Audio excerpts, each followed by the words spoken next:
Right? We're in the business, we're firefighters, we're in the weeds, we're doing the work, we're not leading the work. And while that sounds good for a number of reasons, it's my business. If you're the owner, you know it's going to be done right. You know it's going to be done right.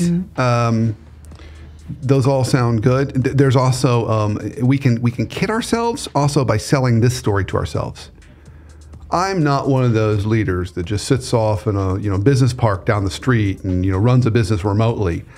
I roll up my sleeves. I work alongside my team. I'm humble. And while we love that, there's a certain place for that. That's how you set culture, and humility can be a part of that. We want leaders who are connected.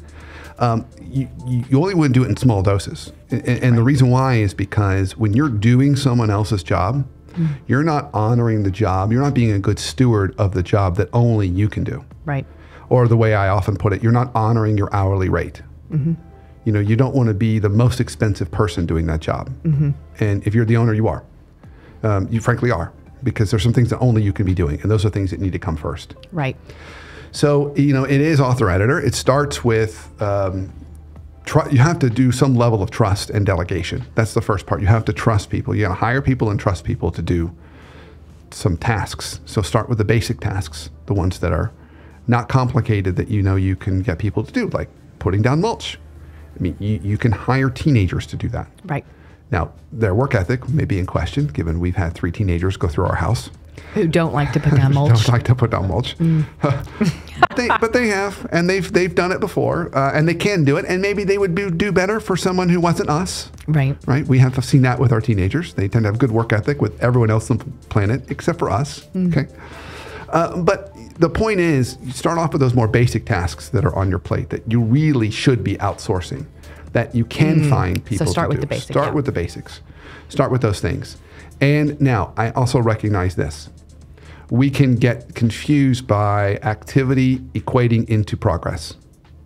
So it's like, I feel like I accomplished something today because I put down mulch. Yeah. It looks good. And now those 5 bags are empty and I put them in the trash.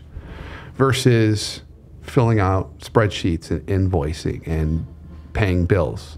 Or having a meeting with somebody that is a potential client, but it didn't get closed. Business didn't get closed, but you had a meeting. Yeah, exactly. Or it's something only you can do. Something like that, some kind of, whatever. Those things that there's no clear results. That's part of the other challenge with leadership.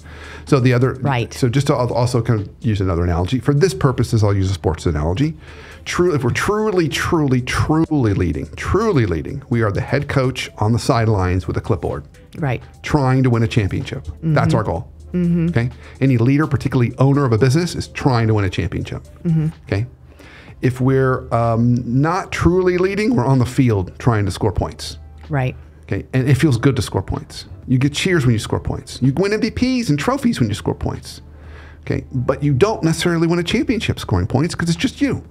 And we've all seen cases where there's teams that have 1 or 2 great players and they don't win any championships because 1 or 2 great players does not make a championship. Right.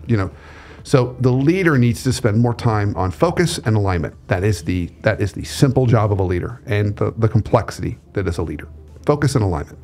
So when you're pulling down mulch, you're not creating focus or alignment. You're putting down mulch. So you have to make sure you're doing those other things. So it starts with finding people that you can trust to do basic tasks, and then you can give them more elevated tasks.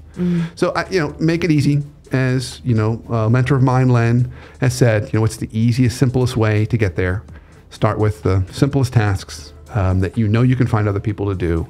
Trust them to do it. Take those baby steps, right? Which has been a theme in a lot of our shows recently. Right.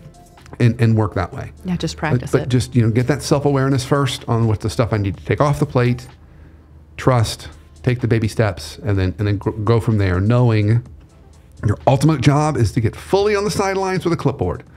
The best Chick-fil-A operators are on the sidelines with a clipboard, and they win championships.